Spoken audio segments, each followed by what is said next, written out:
សម្រាប់ផ្ទះខ្ញុំមកតែគ្រឿងគឺជាម្ហូបមួយមុខដែលថានឹកឃើញញ៉ាំណានឹកឃើញចង់ញ៉ាំភ្លាមមិនដែលបានញ៉ាំភ្លាមទេយ៉ាងតិចណាស់ក៏ត្រូវចាំ2អាទិត្យដែរបងប្អូនដើម្បីបានញ៉ាំតែគ្រឿងដល់អញ្ចឹងទៅឆ្ងល់ទៀតថាគ្រាន់តែគ្រឿងសោះហ្នឹងឯងគ្រាន់តែចង់ញ៉ាំត្រូវចាំ2 3អាទិត្យព្រមតែបានញ៉ាំអីឆ្ងល់ទៀតថាតែគ្រឿងហ្នឹងវិសេសវិសាលប៉ុណ្ណ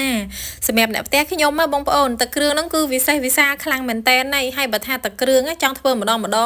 តើតាថាសពមុខមានគ្រឿងក្រៅគ្រប់មុខហើយធ្វើតាមក្បួនខ្នាតស្មុកស្មាញទៀតណាបានត្រូវចិត្តអ្នកផ្ទះខ្ញុំជាពិសេសគឺខ្ញុំនឹងតែម្ដងតោះឥឡូវមុនពេលដែលយើងចូលទៅមើលពីរបៀបធ្វើម្ហូបស្មុគស្មាញហើយវិសេសវិសាលរបស់ខ្ញុំមកមើលគ្រឿងផ្សំសិនណាបងប្អូនសម្រាប់បន្លែទឹកគ្រឿងបងប្អូនអាចដាក់តាមចំណង់ចំណូលចិត្តសម្រាប់ខ្ញុំថ្ងៃហ្នឹងគឺមានតសក់មានពពាយហើយក៏មានកញ្ឆែតតិចតួចហើយមានសណ្តែកដីនេះគឺសម្រាប់ដាក់នៅពេលដែលយើងបុកទឹកគ្រឿងហើយត្រីគឺមួយកង់នឹងឯងមិនដឹងជាប៉ុន្មានខាំទេភ្លេចបាត់ហើយសម្រាប់គ្រឿងបុកទឹកគ្រឿងគឺមានត្រប់ពុតញងមួយមុខទៀតហើយក៏ខ្ញុំមានបន្លែថែមដូចជាស្ពៃកញ្ញាញ់នេះហើយនឹងស្ដៅបងប្អូនអត់ភ្លេចទេនិយាយទៅតាំងពីដល់ខែស្ដៅមកខ្ញុំអត់ទាន់បានធ្វើទឹកគ្រឿងសូម្បីតែម្ដងនេះគឺជាលើកទី1សម្រាប់ខែស្ដៅនិយាយទៅខែស្ដៅឡើងជិតផុតហើយតែមិននឹកឃើញធ្វើទឹកគ្រឿងមួយចាននេះវិញគឺជាគ្រឿងសម្រាប់ស្ងោរត្រីបងប្អូនគឺមានគ្រឿងកាត់ឆ្អាបដូចជាស្លឹក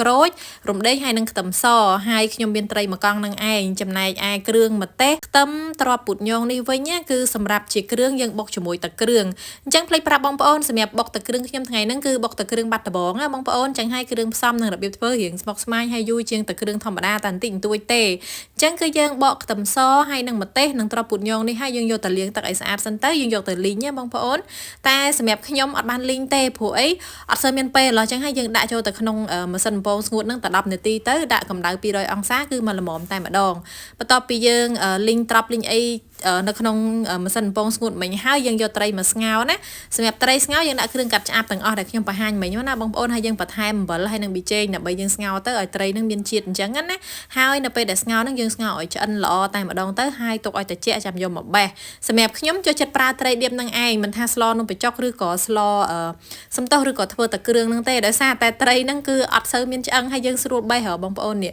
យើងគ្រាន់តែមើលទៅយើងឆ្កឹះតែ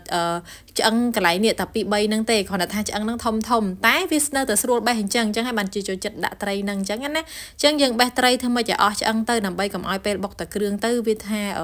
ពេលយើងញ៉ាំទៅវាមុតវាអីអញ្ចឹងណាដោយសារឆ្អឹងត្រីនេះធំណាបងប្អូនអញ្ចឹងហើយតប្រយ័ត្នប្រយែងបន្តិចហើយយើងបេះឲ្យស្អាតយើងយកទៅទុកម្ល៉េះសិនទៅចំណែកទឹកស្ងោរត្រីគឺយើងអត់ចោលទេណាបងប្អូនយើងយកមកដាក់អំពិលទុំហើយនឹងយើងបងប្រហុកដើម្បីជ្រុំនៅក្នុងទឹកហ្នឹងណាបងប្អូនដោយសារតែទឹកនេះគឺមានជាតិពីអំបិលប៊ីចេងដែលយើងដាក់ហើយក៏ដូចជាមានជាតិពីសាច់ត្រីចឹងហើយយើងយកទឹកហ្នឹងយកមកជ្រុំប្រហុកជ្រុំអំពិលតែម្ដងហើយដល់ពេលដែលយើងបុកទឹកគ្រឿងហើយទៅយើងយកទឹកនេះទៅប្រើការដាក់ចូលក្នុងទឹកគ្រឿងចឹងណាបងប្អូន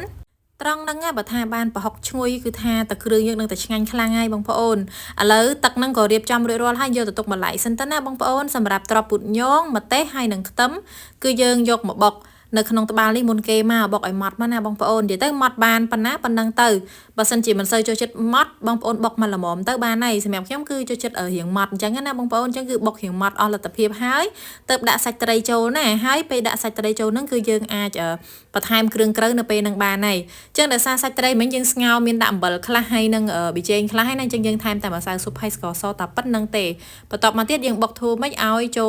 លគ្រឿងជាមួយនឹងសាច់ត្រីឲ្យសព្វចូលគ្នាអញ្ចឹងមកណាបងប្អូនបន្ទាប់មកគឺរួចរាល់ហើយតែប៉ុណ្្នឹងទេអត់មានអីញ៉ៃច្រើនទេchứខ្ញុំបុកនិយាយទៅគឺបុកសពសាច់ត្រីជាមួយនឹងត្រប់ជាមួយនឹងម្ទេសខ្ទឹមនឹងតែម្ដងណាបងប្អូនតែប៉ុណ្ណឹងមកគឺយើងអាចយកទៅលាយជាមួយនឹងទឹកដែលយើងជ្រុំ7ជ្រុំប្រហុកមិញណាបងប្អូនអញ្ចឹងគឺខ្ញុំដួសមកដាក់កូនឆ្នាំងតូចចេះទៅដើម្បីស្រួលយើងច្បល់អញ្ចឹងណាហើយសម្រាប់ទឹកគ្រឿងដែរបងប្អូនចូលចិត្តរាវខាប់ប៉ុណ្ណាគឺតាមចំណង់ចំណូលចិត្តបងប្អូនរៀងខ្លួនទៅតាមផ្ទះបងប្អូនអញ្ចឹងទៅសម្រាប់ខ្ញុំ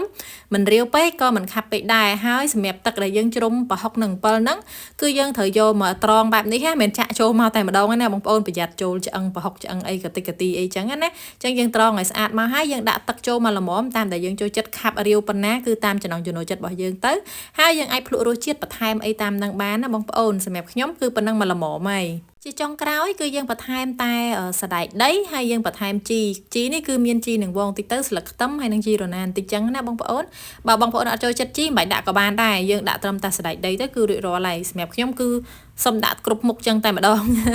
ហើយគ្រប់មុខអញ្ចឹងគឺថាឆ្ងាញ់ណាបងប្អូនអើយហើយសម្រាប់រសជាតិទឹកគ្រឿងផ្ទះខ្ញុំរៀងដិតប្រហុកបន្តិចហើយបើសិនបងប្អូនអត់សូវចូលចិត្តប្រហុកទេបងប្អូនអាចបន្ថយប្រហុកហើយបន្ថែមទឹកត្រីវិញអញ្ចឹងណា ចឹងតែប៉ុណ្នេះហ่าរបៀបធ្វើទឹកគ្រឿងបាត់ដំបងរបស់ខ្ញុំដែលខ្ញុំហៅថាជាម្ហូបពិសេសមិនសូវងាយបានញ៉ាំហ្នឹងគឺរួចរាល់ហើយបងប្អូនសម្រាប់បងប្អូនតើបងប្អូនធ្វើទឹកគ្រឿងដូចខ្ញុំដែរឬក៏អត់ហើយសម្រាប់បងប្អូនដែលចូលចិត្តទឹកគ្រឿងណាពេលដែលឃ្លានទឹកគ្រឿងភ្លាមបានធ្វើញ៉ាំភ្លាមដែរឬក៏អត់បើខាងខ្ញុំនេះវិញអូយបងប្អូនឲ្យតែឃ្លានទឹកគ្រឿងហ្នឹងគឺមិនក្រោម2អាទិត្យទេតិចណាស់ក៏2អាទិត្យទៅ3អាទិត្យដែរតែមកតែបានញ៉ាំដោយទឹកគ្រឿងមួយឆ្នាំងនេះអញ្ចឹងគឺខ្ញុំគិតប៉ងតាំងពីដើមខែឥឡូវជិតដាច់ខែតែមិនបានញ៉ាំទេបងប្អូន